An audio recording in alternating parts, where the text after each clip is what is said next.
OIC Islamic देशों का ऐसा संगठन जो कि एक दूसरे की मदद के लिए खड़ा रहता है।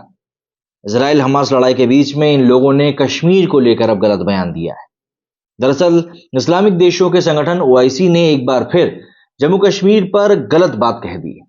ऑर्गेनाइजेशन ऑफ इस्लामिक कोऑपरेशन के महासचिव हिसैन इब्राहिम ताहा के हवाले से जारी बयान में कहा गया कि 27 अक्टूबर 2023 को जम्मू कश्मीर पर भारत के कब्जे के 76 साल पूरे हो गए।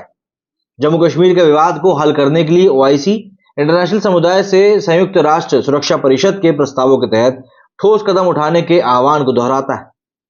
करीब 57 इस्लामिक देशों के संगठन ओआईसी को ने आगे कहा कि वे जम्मू कश्मीर के लोगों के आत्मनिर्णय के अधिकार को लेकर उनके साथ हैं। इस्लामिक शिखर सम्मेलन और ओआईसी के विदेश मंत्रियों की बैठक के निर्णय और प्रस्तावों का उल्लेख करते हुए महासचिव हिसैन इब्राहिम ताहा ने भारत से जम्मू कश्मीर के लोगों के मौलिक अधिकारों का सम्मान करने का आग्रह किया।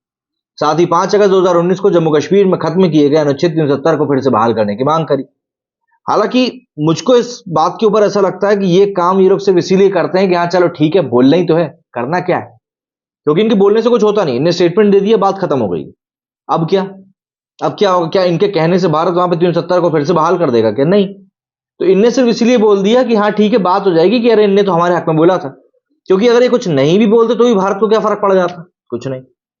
और ऐसा भी पहला मौका नहीं है। क्या मतलब ओआईसी ने भारत और जम्मू कश्मीर को लेकर पहले भी कई बार कुछ बोला है। ओआईसी भारत के खिलाफ लगातार जहर उगलता ही रहा है।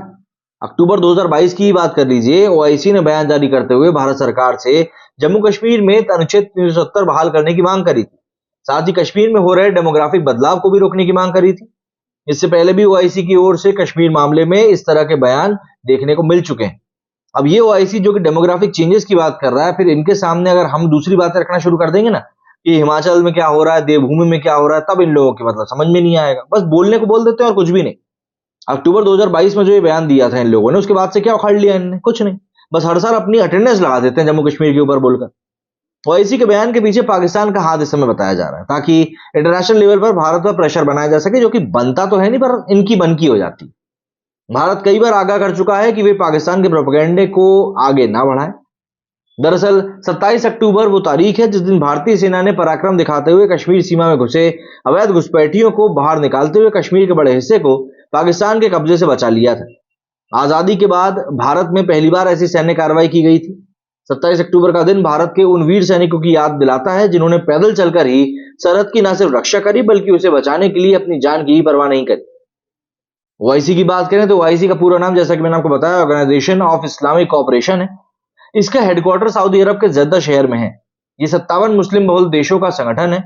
ओआईसी में गल्फ कंट्री, सऊदी अरब और उसके सहयोगी देशों का दबदबा माना जाता है और इनका मेन एम है अंतर्राष्ट्रीय शांति और सद्भावना बनाते हुए मुसलमानों की सुरक्षा करना। 4 महाद्वीपों के 57 देशों वाला यह संगठन करीब 1.5 अरब की आबादी का प्रतिनिधित्व करता है। इसके सदस्य देशों की कुल जीडीपी करीब $7 ट्रिलियन है। ओआईसी संयुक्त राष्ट्र के बाद दुनिया का दूसरा सबसे बड़ा इंटर गवर्नमेंटल ग्रुप है। यह संगठन खुद की पहचान मुस्लिम दुनिया की सामूहिक आवाज के तौर पर करवाता है। भारत दुनिया का तीसरा सबसे ज्यादा मुस्लिम आबादी वाला देश है, लेकिन इसके बावजूद भारत ना तो ओआईसी के सदस्य है और ना ही इसे पर्यवेक्षक का दर्जा मिला है। ओआईसी में कई गैर मुस्लिम देशों को भी पर्यवेक्षक का दर्जा मिल चुका है। 2005 में रूस को संगठन में पर्यवेक्षक के तौर पर शामिल कर लिया गया था, जबकि यहाँ केवल 2.5 करोड़ ही मुसलमान। पर वही आ जाती है ना बात कि भारत के मुसलमानों को लेकर तो इनके मन में वैसे भी काफी कुछ चीजें रहती। आप लोगों का इस बारे में क्या कहना है कमेंट करके जरूर बताएं। मेरे वीडियो फिलहाल इतना ही। जय हिंद, जय भारत।